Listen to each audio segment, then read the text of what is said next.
Hello, children. This is just a recapitulation of the topic that has been taught earlier, with the aim that in the next chapter, climate, few topics which I'm dealing in this video will help you out in understanding.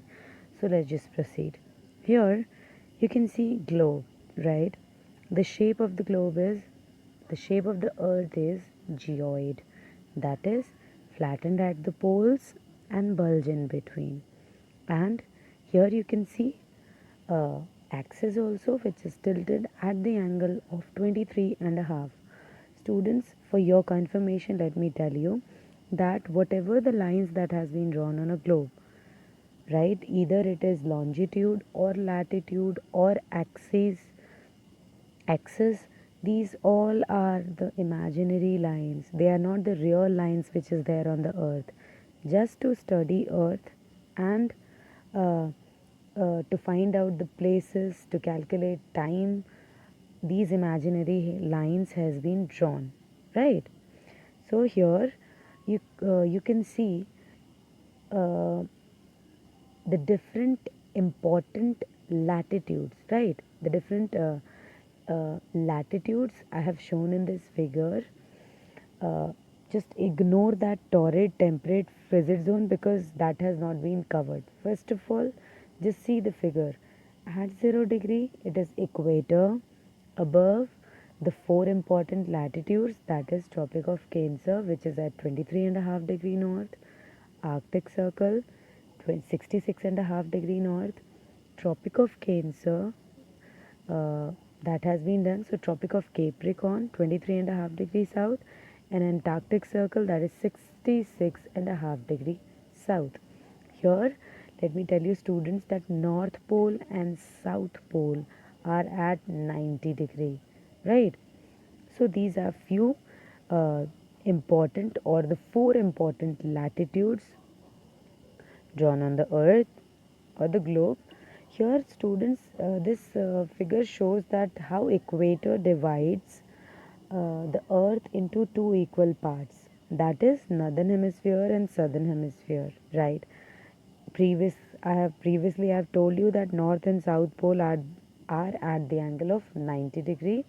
Students, let me tell you a few more things about equator. Equator is the longest latitude, right?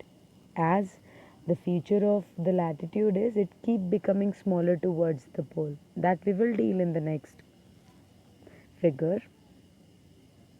Here, students, the most misconceptual topic comes here.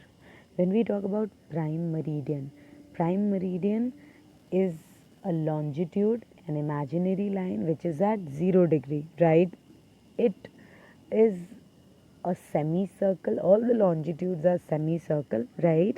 The most important thing I wanted to tell you is it is not only prime meridian which divide the earth into two equal halves, that is eastern and western hemisphere.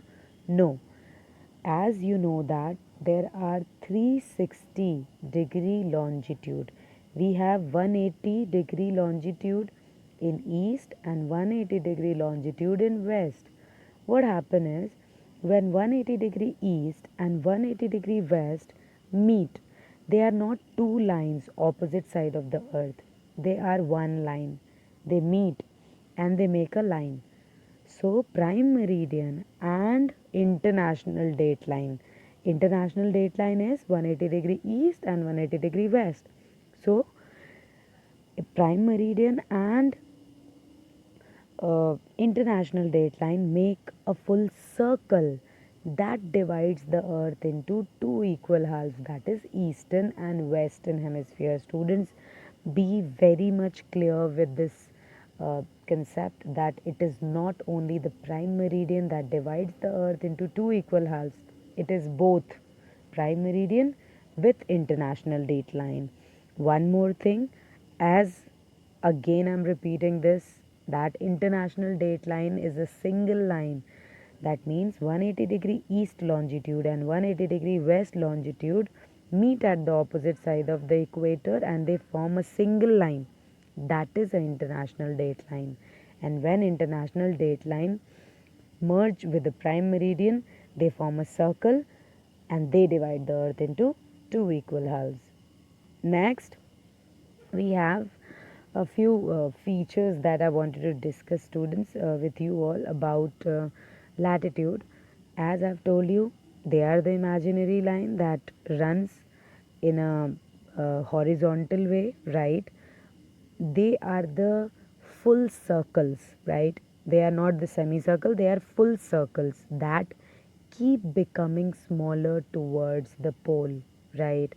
Next, the most important thing is equator, that is at 0 degree, is the longest latitude we have, because few questions came that which is the longest latitude. It is equator, right? Next is longitude, students. As earlier I have told you about prime meridian and international dateline. Prime meridian is at 0 degree and international dateline, that is 180-degree meridian, east and west both, right?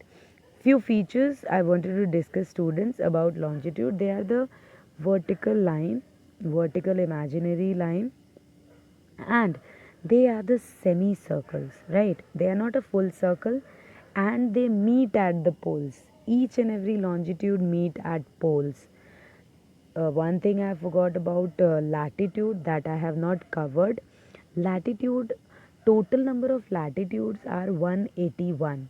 We have 90 degree in north, 90 in south, and 1 is equator. So total number of latitude is 181 and total number of longitude is 360, right? 360 longitude we have. Next is the particular thing that I wanted you to understand. That's why I have taken the figure here. That is totally related to the chapter, next chapter that we are going to start, that is climate. In that, I will be discussing few things about weather and climate, but after few things, after discussing about weather and climate, I will be dealing with a particular topic. That's why I wanted your attention, right? So here, try to understand. Just see the figure. The figure contain important latitudes also and heat zones also. Students, the Earth has been divided uh, into three important zones, right? The first is torrid zone, second, temperate zone, third, frigid zone. It is very easy. No need to panic. It is very easy, as torrid zone is the zone that lies between Tropic of Cancer and Tropic of Capricorn. Between Tropic of Cancer and Tropic of Capricorn, we have torrid zone. Next is between Tropic of Cancer and Arctic Circle, it is North Temperate Zone, and Tropic of Capricorn and Antarctic Circle, we have South Temperate Zone. The last, between Arctic Circle and North Pole, we have North Frigid Zone, and between Antarctic Circle and South Pole, we have South Frigid Zone. I hope this is very clear to you, but let me tell you few things that will make you uh, more clear. We have used key as it is sandy in the torrid zone. The different keys has been used so that you can understand, uh, or you can have a clarity that this particular zone is torrid, this is temperate, this is frigid, right? So what happens? Sun rays fall directly, right, on the part of the equator. You know very well that the sun ray fall directly. That's why this zone is very hottest zone. Temperate, you know, temperate means moderate. It is just a moderate. The temperature in this zone is moderate, very mild, right? Next is frigid, extremely coldest zone, right? It is the coldest zone. This is the only thing that I wanted to clear. The rest, or the more important things that I wanted to tell you about the heat zones of the earth, that I will cover in the next video of the chapter that we are going to start, that is climate. Please try to draw the diagram and make your concept clear. Thank you, students.